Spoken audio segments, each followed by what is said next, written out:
there, health advocates! When you think of physical fitness, what comes to mind? For some, it's big, strong muscles. For others, endurance is more important. Or maybe flexibility. Fitness comes in a lot of shapes and sizes, and there's no one right way to be fit. There are, however, some key elements we should all keep in mind to ensure our bodies are performing at their best. To explore these elements, I have something special in store. Today, I'll be taking you and Justin on a tour of my own gym for some hands-on experience. By the end, you'll know about each of the 5 elements of fitness and, more importantly, how to exercise with them in mind. Are you ready? Let's get into it.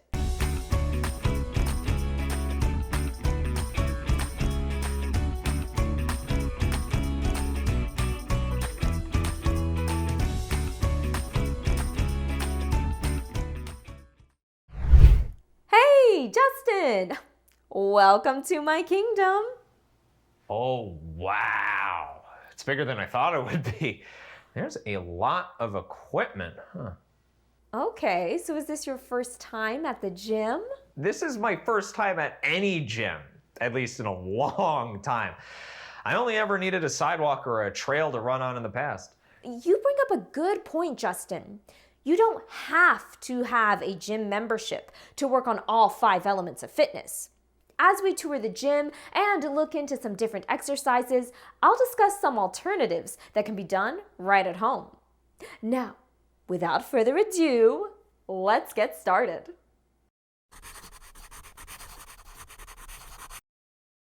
The first element of fitness we'll focus on is cardiorespiratory endurance, which is all about exercising the heart, blood vessels, and lungs to deliver oxygen efficiently to the muscles. This type of endurance helps us keep going strong without running out of breath, whether it's powering up that long flight of stairs or running that final stretch of a 5K. You're no stranger to this, Justin. You've done some long-distance running in the past. But do you want to try something different? Let's look at some options. We didn't bring our swimsuits, but swimming is a great way to work on this element of fitness. I do love swimming. I might have to get some goggles, though. What else have you got for me? Well, if you're looking for something interactive, sports can be a great way to boost cardiorespiratory fitness. Personally, if I want to get my heart and lungs working, I hit up the basketball court. Tennis, pickleball, soccer, and flag football are great options as well. Some sports require more specific equipment and conditions than others, but some, like soccer, are incredibly accessible to most. Never been much of a sports person, but I do like accessibility. Any other options? Of course, come with me. Stationary machines are a great way to get in your cardio as well. Most gyms will have a lot of different kinds to choose from. And for those of you working out at home without stationary machines, walking, hiking, running, and even dancing are easy ways to engage in cardiorespiratory exercise. Wait, dancing? Yep. Following along with a dance routine is a great way to get the blood pumping and practice your moves. You'll just want to ensure that you're elevating your heart rate to 120 beats per minute or higher while exercising to reap the full benefits. Our next element of fitness is muscular endurance. This is all about your muscles' ability to keep contracting over and over without tiring. Think about it. Have you ever felt extra sore when starting a new exercise routine? That initial soreness is normal, but it goes away over time once you build up your muscular endurance. Makes sense. I was so sore after my first run, but it got a lot better after running for a while. That's the power of muscular endurance training at work. You can often work on cardiorespiratory fitness and muscular endurance at the same time. Any of the activities we've discussed so far are great choices, with walking, running, and dancing being the most accessible options for those working out from home without equipment.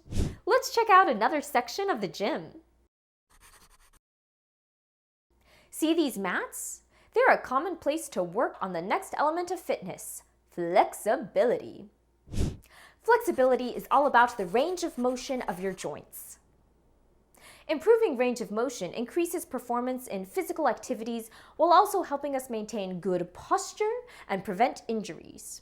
One of the most common ways to improve flexibility is by stretching. Some stretches are best for before a workout, while some are best for after, and we'll discuss these in more detail in a future lesson. In other cases, stretching exercises can be a great workout all on their own. Yoga and Pilates are great examples of this, both of which are extremely accessible at home. I've never tried yoga, but maybe I'll give it a shot. No harm in trying it out. It's a great workout. Next up, let's look at some other kinds of equipment in the gym. This area is for developing our next element of fitness, muscular strength. This is all about how much force our muscles can produce. Having strong muscles isn't just for show. It helps us tackle life's physical challenges. Whether it's rearranging furniture or conquering a steep mountain trail. Muscular strength is different from endurance. While endurance activities like running involve many light repetitions, strength training generally calls for fewer repetitions and more weight or resistance. This type of exercise requires stronger muscle contractions, leading to tiny muscle tears. Although this might not sound great, it's beneficial as these tears heal, your muscles become stronger. One of the most common methods for building strength? You guessed it, weightlifting. This type of exercise can result in injury if we're not careful, so it's really important to warm up thoroughly and learn proper form. Weightlifting can be done with machines, like what that person is doing, or by lifting free weights, like that person there.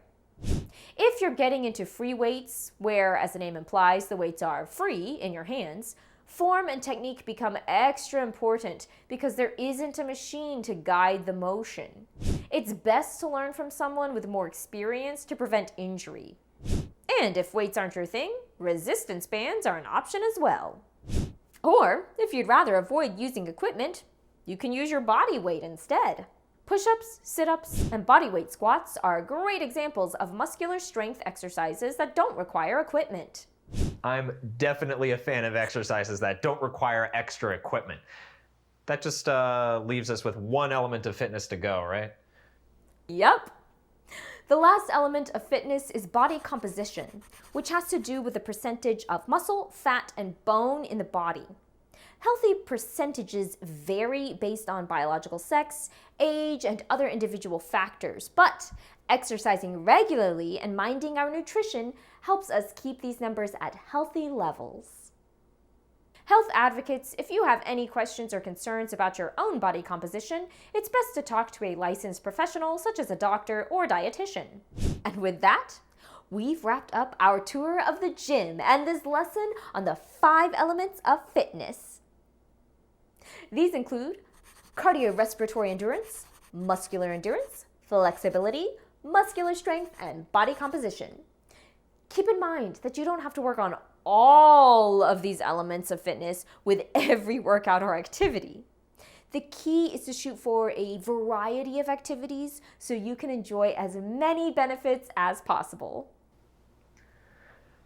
Thanks, Caroline. This trip has given me a lot of inspiration as to how I can switch up my fitness routine moving forward.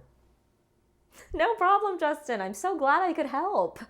Next time, we'll take what you've learned today and dive into some strategies for creating a consistent exercise routine. Oh, that goes for you too, health advocates. Until then, I'm Caroline, and remember, it's not about being the fastest or the strongest. It's about being a more active, happier you. So, keep building that healthy lifestyle, take care, and I'll see you next time.